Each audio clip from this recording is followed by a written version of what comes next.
Welcome back, YouTube. Here, Mr. Gibson guy. Thanks for coming back to the channel. So good to have you here again. Oh, wow, what a response I got. That last video this morning hit 100,000 views, and that completely bowled me over. I was so surprised that it just took off like that. And so, of course, the only thing to do after that is we got to have a Ford Wants My Maverick Back Part 2. All right, this will be the conclusion, okay? So I'll put that in the title so we won't be getting to Part 3. Let me just say this. I've been so overwhelmed by all the response to this video.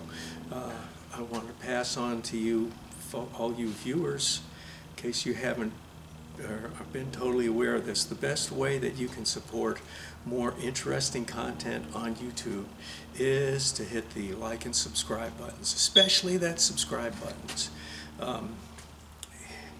Most people don't make money from doing this, and the best chance you have is you gotta have 1,000 subscribers, and otherwise you see there's commercials that get run on my videos, and all the money goes to YouTube. I produce the content, all of us content producers produce the content, but YouTube takes the money until we get monetized, which means we have to have 4,000 hours in the time period of public viewing, and we have to have 1,000 subscribers. So you really help out when you see somebody's video and you like it. It really means a lot to content creators, that's it, to when you hit the like button and when you hit that subscribe button especially. Now, I'm going to make this video the conclusion to the previous video. The first one passed 100,000 views, and I've gotten over 500 comments. I read through all the comments and respond to most of them.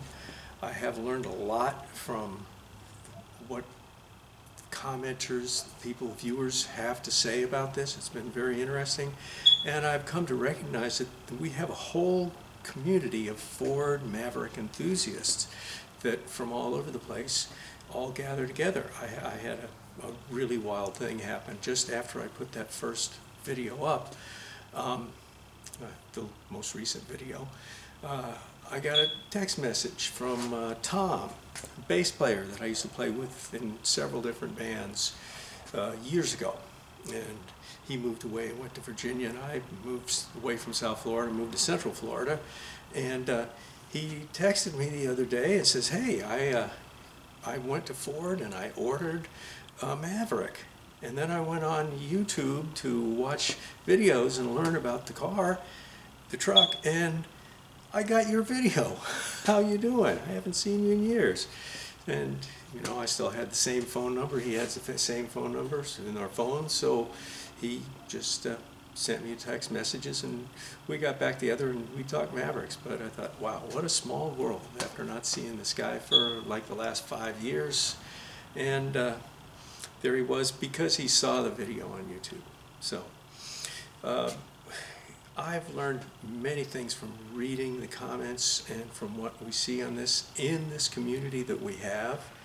And I wanted to point out a couple of things that I came across that tell us something about what the title is, about Ford, Where's Our Mavericks, okay? In 2022, Ford built, that's the model year that we just finished, Ford built the 40% hybrid Mavericks and 60% EcoBoosts. So it's like a third different there. For 23, with all the demand, Ford is turning out not 40 but 35% hybrids and 65% EcoBoost. Okay? Now, that sounds like they're making more Ecos and less Mavericks, or less hybrids, sorry. But I would interpret that to mean probably that they're going to make the same number of hybrids as they did last year. It's weird saying this year is last year, but they're going to increase the output on some more EcoBoosts. And you know, the point I had made in the first video was that Ford was losing money on it. I think Ford's maybe losing a little bit of money on the EcoBoost, but really losing some big money on the hybrids. And another thing that I came across from this was that along the same lines, actually it was on the same source, is that Ford is now selling the EcoBoost at the same price as the hybrid. This, for the 22 year, I had to pay another $1,200 or $1,300 to get my XL in an EcoBoost as opposed to a hybrid, which I couldn't have ordered because it was a month too late to put in an order for a hybrid anyway. But I wanted the EcoBoost anyway. If I wanted to get a 23, it would be the base price for either engine, or I should say either drivetrain, because it's more than an engine. Motorcycle time. There we go. Okay, so that we can leave that to that. The last important fact I would point out was that the 23s, the 2023 Mavericks, went on sale just recently, and they were on sale for 5 days, and they're sold out for the year. Next thing coming up is you can order a 2024, which we have to wait another year from now to do it. Which brings me to something from my past. I'm old enough that I remember when Ford introduced the first Mustang. It was April 17th of 1964. And when Ford introduced the Mustang, it was really big news. It was a huge thing going on. And even though they called it early, but in the first year of production, Ford ended up exceeding their expectations. And in the first year, they built 400,000 Mustangs.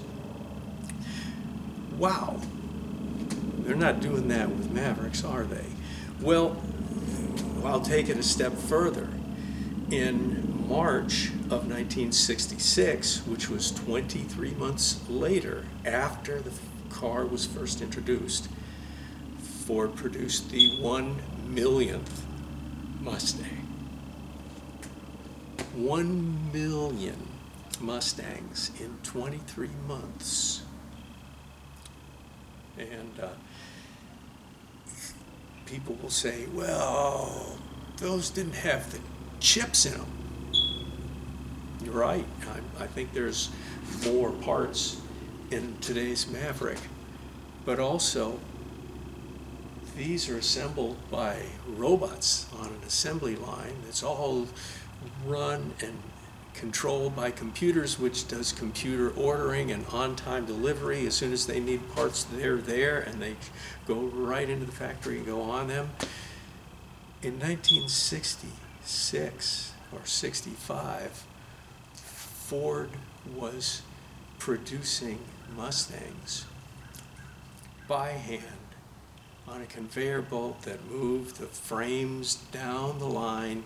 People put the tires on and dropped the engines in and put the hoods on and put the windshields in and put the seats. All this was done by workers on the assembly line while it was running, just the same as Ford had done in 1920.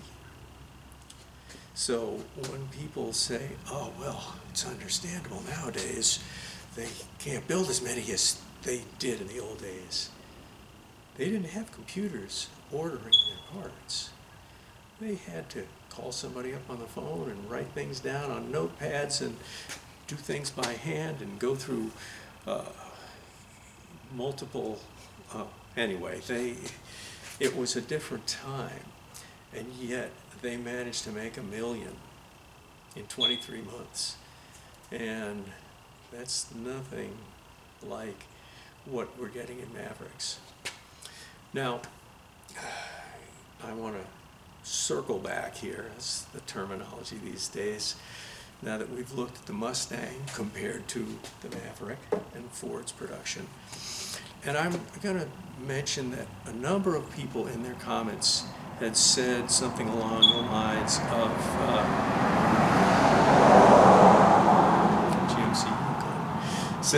along the lines of, Ford doesn't want your car, it's the dealership that wants your car. I understand that point, but I will let you consider this.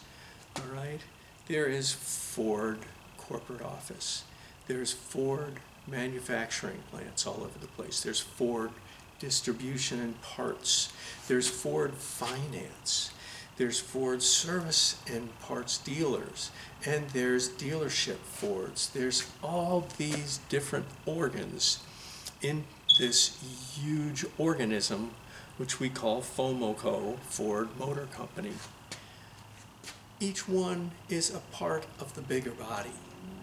When I say Ford wants my Maverick back, I'm not saying Ford dealer wants my Maverick back. I'm saying because of the way Ford, all the different parts are operating, the dealers have to resort to this. Now here's what I want you to consider. If the local dealership can pick up his phone and call Ford corporate and say, send me 50 Mavericks, assorted colors next month. 50? Okay, they'll be there on the 1st of the month. Thank you. All right, if Ford manufacturing and distribution was working that way, then would the dealer have any reason to be phoning Maverick owners at home and saying, bring your car in and we'll make you a great deal on it? No. Because the organ of the Ford Motor Company body is not producing 1 million Mustangs, 1 million Mavericks, 400,000 Mavericks in one first model year, because that's not happening, the dealers have to take all sorts of routes that they really don't want to do. They would rather just call up and say, give me 50 Mavs. Okay, you got it. But that's not happening in the production side. So in the sales side, in the distribution side, they're stuck. That's why I said Ford wants it back. And I'll wrap up with this, with the title, Ford wants my Maverick back. They can't have it.